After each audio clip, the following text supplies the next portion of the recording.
আমরা 1 ঘন্টার একটা সময় নিয়ে আলটিমেটাম দিচ্ছি।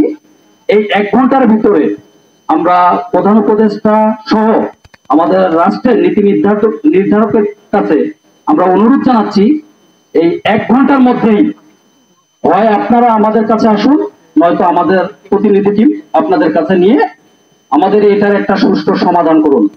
নয়তোবা আমরা এখানে লাশের কাফনের কাপড় পরে লাশ হয়ে এখানে থাকবো। যদি আপনারা গুলি করবেন তবু এই রাস্তা আমরা ছাড়বো না। আমরা একেবারে কাফনের কাপড় পরে থাকবো এখানে।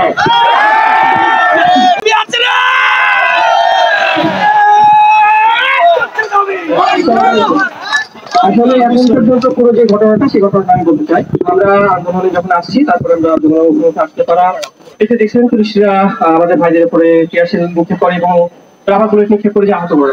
তো আমি যখন এখানে আসলাম, আমি রাসেল ভাই, রোমান ভাই এবং তানজিল ভাই, আমরা 4 জন পুলিশের একজন ডিআইজির সাথে কথা বলছিলাম। পুলিশের ডিআইজি আমাদেরকে আশ্বস্ত করতেছিল যে আমরা আন্দোলন আলোচনার জন্য যাতে আমরা 2 জন যাবো, আমাদের 2 জনকে তারা ইনভাইট করতেছে।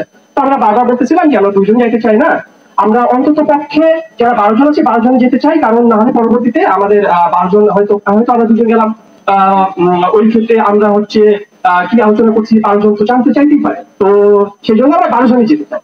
তো তারপরে কি হইলো, তারপরে আপনার ওনারা বলতেছে আচ্ছা 3 জন হোক। তো আমি আবার একবার পর্যায়ে বললাম যে অন্তত 5 জন বলেন।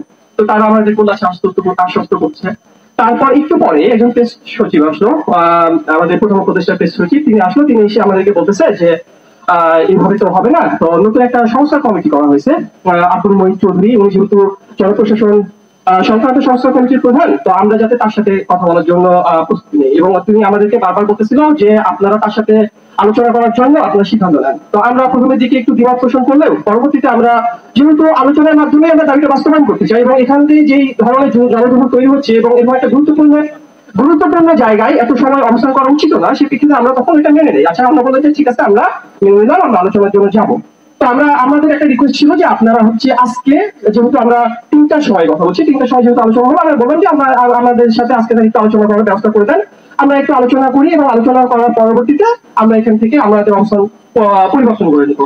তো তিনি তখন আমাদেরকে বলতেছে যে না, আমাদেরকেই নাকি এখন আব্দুল মঈন চৌধুরী স্যারকে ফোন দিতে হবে। এখন বিষয় হইতেছে যে আমরা তো আমাদের এটা তো ওনার কাছে এক্সেস যাওয়ার মতো ক্ষমতা আমরা রাখি না। আর এখান থেকে যদি আমরাই ফোন দিই, তাহলে এটা তো আমাদের আন্দোলনের দুর্বলতা চলে পারে। তো অ্যাটলিস্ট আপনারা আমরা কিন্তু এতটুকু সহযোগিতা করতে পারতেন। আমাদের একটাই চাওয়া ছিল যে আমরা আলোচনায় যেতে চাই, কারণ এখানে জনদুর্ভোগ তৈরি হচ্ছে, পাশাপাশি একটা গুরুত্বপূর্ণ স্থাপনায় এত দীর্ঘ সময় বসে থেকে এটা আমরা চাই না, এটা রাষ্ট্রের জন্য একটা সমস্যা। তো সেই সমস্যাটা তো আমরা চাই না, আমরা শুধু আলোচনা চাইছি। দীর্ঘ 12 বছর ধরে আমাদের এই যে 35-85 সাথে কখনো আলোচনা করা হয় নাই, এখনো ঠিক একই রকম। আমি ভেবেছিলাম বৈষম্য বিরোধী যেই আন্দোলনের মাধ্যমে যে বৈষম্য বিরোধী একটা সরকার গঠন হয়েছে, সেই সরকার আর বৈষম্য করবে না। এখানে বিভিন্ন ধরনের বৈষম্য আছে, যে বৈষম্যগুলো নিয়ে আমরা কথা বলার জন্য, আলোচনা করার জন্য আমরা তাদের কাছে যেতে চাইছিলাম, কিন্তু তারা কেউ আমাদের সাথে আলোচনার সদিচ্ছা পোষণ করে নাই। সেজন্য আমরা এখানে 5টা পর্যন্ত আলটিমেটাম ঘোষণা করলাম আমাদের সাথে যাতে আলোচনা বসার জন্য, তারা অন্ততপক্ষে আমাদের সাথে একটা আলোচনা বসার জন্য যাতে তারা একটা সিদ্ধান্ত নেয়। তুমি কে আমি কে, তুমি কে আমি কে, তুমি কে আমি কে, তুমি বয়স না তুমি কে আমি কে,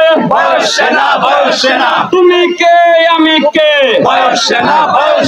তুমি কে আমি কে, আমরা সবাই বয়স না, ভয় করি না বুলেট বোমা, আমরা সবাই বয়স সেনা, আমরা সবাই বয়স না, ভয় করি না বুলেট বোমা, আমরা সবাই বয়স না, ভয় করি না বুলেট বোমা। জেগেছে রে জেগেছে, ছাত্র সমাজ জেগেছে,